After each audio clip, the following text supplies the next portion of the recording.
what Keir Starmer is trying to do is what Tony Blair tried to do 20 years earlier, which is kind of hold up his right flank in places like the Red Wall and Wales by saying, "Oh, I get it. You know, we're gonna change things on immigration. You know, or as Blair said, we're going to be tough on crime, tough on the causes of crime." It's all nonsense. I mean, Keir Starmer is basically gaslighting the country, because what Labour have done is, firstly, on illegal migration, they've said they're going to smash the gangs. But I've talked to so many people in the border security world. Nobody thinks Labour's policy is going to work. They've removed any active deterrent that we had with the Rwanda policy, which wasn't perfect, but it could have worked if we tightened it up a little bit. They've liberalized the immigration system. They've made it easier for families to reunite. They've made it easier for people from Afghanistan to migrate into the country. They really don't have any fundamental desire to dramatically lower net migration into the country. And as we saw with both Yvette Cooper and Keir Starmer after Southport, fundamentally, they do not view opposition to mass immigration as legitimate, as being something they want to entertain. And I think where they're going to come unstuck, and we're going to see this over the next 2 years, reform will demolish Labour in large parts of the Red Wall.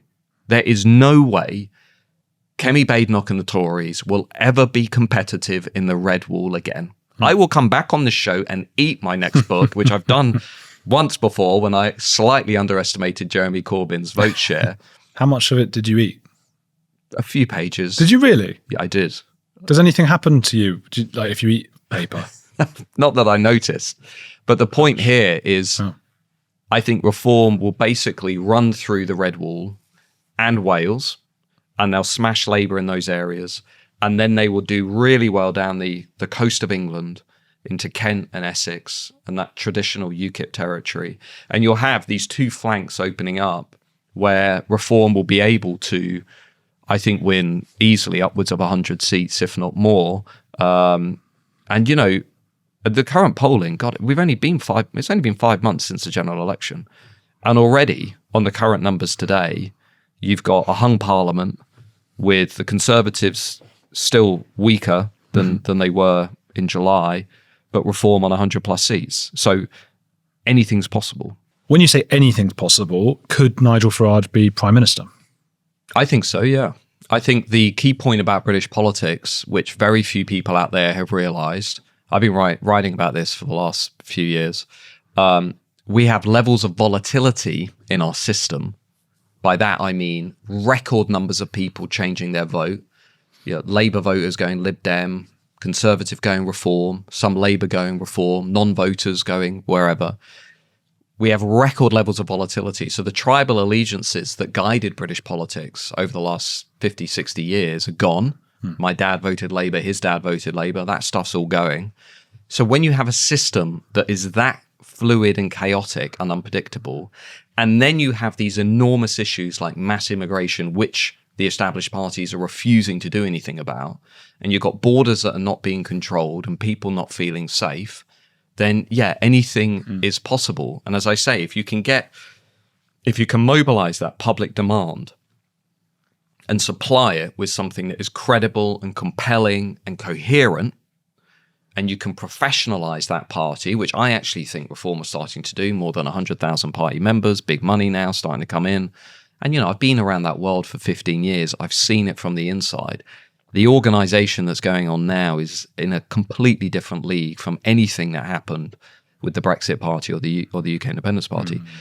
When you start to see that and you see the reaction on the ground, you start to think, actually, there's a revolution that's starting in this country, I think. Wow. And it's going to really, the next 5 years are going to be so, you know, so unpredictable. Anything could happen.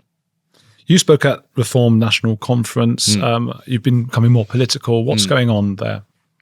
I'm desperately concerned about the state of our country. And I think everybody is asking themselves the same question, which is, what can I do to try and stop the disintegration, decline, and desecration of the national community that I really love?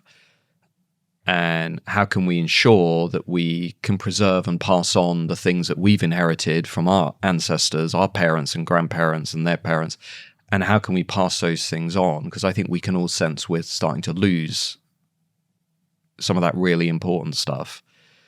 And, you can spend your life writing about what's happening and talking about it, which is important because that's about changing the culture, changing the public conversation. But I think also now, personally, I'm at a point in my life where that isn't enough, and I need to try and help change the direction that we're moving in.